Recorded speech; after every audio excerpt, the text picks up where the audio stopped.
Hi everyone. We were discussing about death investigation.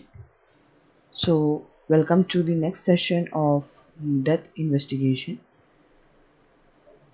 In death investigation, we were discussing about the assessment of crime scene.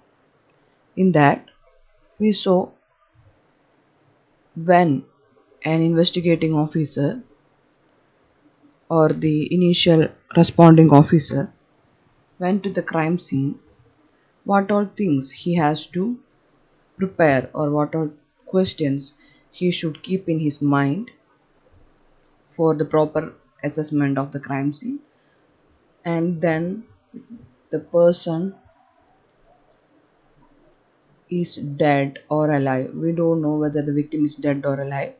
So how to identify the person is dead or alive, and what are the conducts and duties of the doctor in a death scene? After identifying the victim and after giving that person proper medical assessment, medical treatment, if he is alive or if he is dead, the doctor has to confirm it. Then, what all things they have to do in that death scene? They have to document the scene, they have to photograph it. Before everything, they have to secure the scene very well. So, we'll see.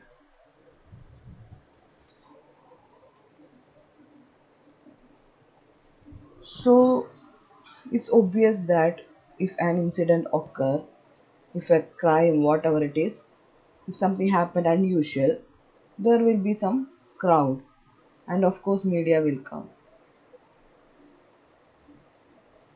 But in the case of a crime scene, in the case of a criminal offense, if there is a huge crowd or if the media is rushing into the scene for getting the news and all kind of things, what will happen? There is a chance of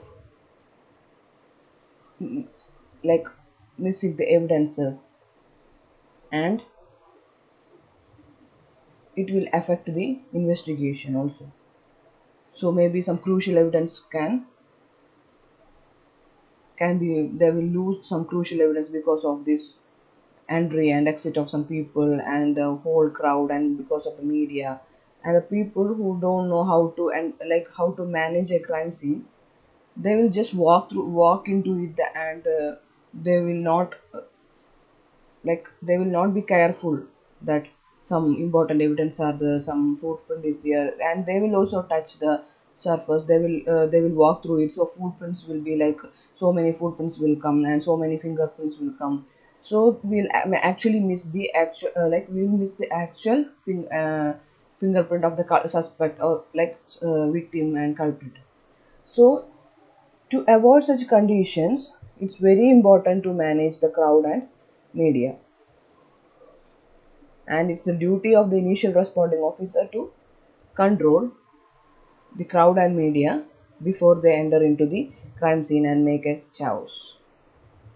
So, controlling and identifying and removing persons at the crime scene and limiting the number of persons who enter the crime scene and the movement of such persons is an important function of the initial responding officer in protecting the crime scene. So, control all the individuals at the scene and prevent individuals from altering or destroying physical evidence by restricting movement, location, and activity. Identifying all individuals at the scene, such as suspects, witness, bystanders, victims, their families or friends, media, law enforcement, and medical and other assistant personnel. So, the investigating officer, what he has to do is that he has to identify all the persons in the crime scene, who all came, who all are there, and whether any weakness is there. And if weakness is there, he has to separate that person. If any suspected person is there, the initial responding officer has to separate that person. So, like that. So this is the first duty of the initial responding officer, to manage the crowd and media. So for that, what they will do, they will secure the crime scene with a rope or the tag like crime scene do not enter. You might be seen this in all newspapers or medias or in films also. It's like if a crime scene is there, they will tag this yellow tag. So the others should not enter inside this one until or unless the investigating officer called him or that person inside. And only the persons who are like in the team of investigation, they all can only enter to that crime scene. Others can stand outside and they can watch what is happening, but they should stand outside. And the investigator in charge shall set up a location where crime scene investigation activities can be coordinated, media meetings can be held, and set up a temporary command post in a location where media can necessary photographs without disturbing the scene and evidence. So so many people will come outside like from media and or like human rights. So many people will come to like inquire what happened there. And media, of course, they want to give news to the public. So they we can't restrict them to they can't tell we can't tell them do not take photographs or do not give news, do not give publicity like that. So it's their duty that media will do these kind of things. So what the investigating officer has to do is that they have to make a special area for this media people. And they have to they can take or the photographs or videographs of the scene without disturbing the scene and evidence. And for giving press meets and all, uh, like they have to tell, investigating officer has to tell what happened at that place and what is the present situation and all kind of things. So what they have to do is that investigating officer has to give a special area for the media, and they can take necessary photographs only. And in some crucial cases, they will not allow them to take the dead body photograph and all. But in certain situations they can take that also, but without disturbing any scene and evidence. They should make a special place for these press meets and for meetings with the media and all kind of things. And secure the scene, set up physical barriers like ropes, crime scene barrier tape, available vehicles, or use existing boundaries, or like door, wall, gate, and all those things. So, as I said earlier, what the investigating officer they have to, initial responding officer, they have to secure this crime scene or the death scene using physical barriers such as that ropes or crime scene barrier tapes, such kind of things. And they can also use the existing boundaries such as door, wall, gate, etc. And what they have to do is another thing is that they have to note the or document the entry or exit of all the peoples entering and leaving the scene. So so many people will come and go, so they don't know who entered the scene, who came the scene, and who had left immediately after the death. So these kind of things, if police came, some people will be like they look suspicious and like they will immediately escape from that place. So in such cases, the investigating officer has to note down these kind of people. He was there till that time, and suddenly he disappeared, vanished. So these kind of things they have to note down. And they have to segregate the weakness and like a weakness and other people. So they have to inquire in that crowd, anyone saw this crime, anyone had seen the incident. So these kind of things they have to inquire first, and they have to segregate the weakness from the scene of crime, in that from that crowd.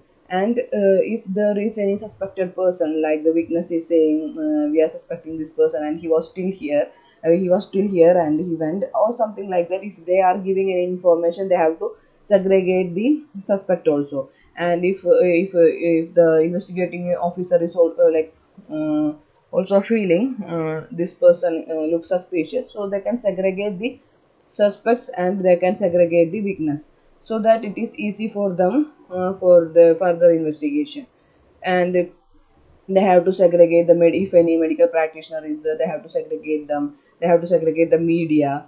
And uh, so if any unnecessary people are there, they can tell them to leave the place, but before leaving the place they have to give their contact number, like address, their id proof and all such kind of things they have to take and note down. So and the people that they have to document the entry and exit of the people who are entering and leaving the crime scene, and control the flow of persons and animals entering and leaving the scene to maintain the integrity of the scene. So by hearing the news, so many people from here and there, they will come to see what had happened there and what's going on here. Like that is everyone is curious about things, so they will come here and come to see what happened. So what the investigating officer they have to do is that they have to control the flow of peoples and also the animals also. Some time some dogs or cats, something like that, they will enter the crime scene and they can destroy the um, evidences, any uh, blood stains or hairs, this kind of small evidence, trace evidences, it's very difficult to find out. But if some or extra fur will come, so maybe that will mislead to the uh, investigation. So it's very important to control the animals inside the death scene, and they have to control the flow of peoples also, so that they can maintain the integrity of the scene. And they can it's easy to find out whether some this happened at this event only, at the time of death only these things happen, nothing has come from outside after that. So that is very necessary to check down.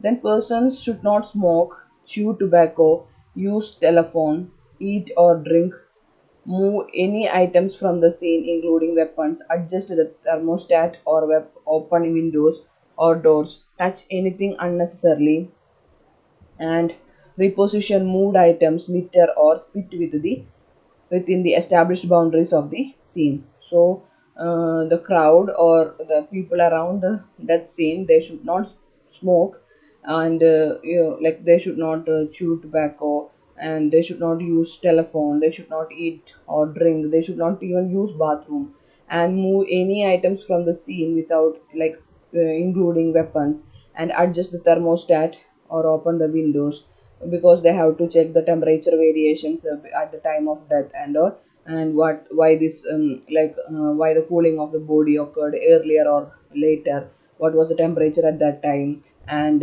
why rigor mortis what why this rigor mortis became late, and algar mortis and liver mortis. So these kind of things they have to check, though it is very important to maintain the temperature of that room.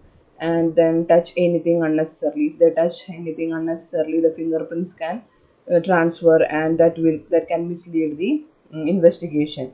And then reposition moved item. So if any struggles or anything happened in the scene of in the death scene, so if they are repositioned, maybe chair or furniture can move here and there because of the struggle. So if they reposition it, they can't reconstruct the crime scene again. So in such to avoid such conditions, what they have to do is that they have to reposition the moved items. Then they should not litter or spit within the established boundaries, because saliva or this cigarette butts, etc., can be that is a crucial evidence to identify this DNA and all. So if another person who is not in relation with this crime, if they came and spit there, that can mislead the investigation. And establishing boundaries is a critical aspect in controlling the integrity of evidentiary materials. So they have to establish boundaries to maintain the integrity of the crime scene, integrity of the scene, and to maintain the proper evidentiary clues there.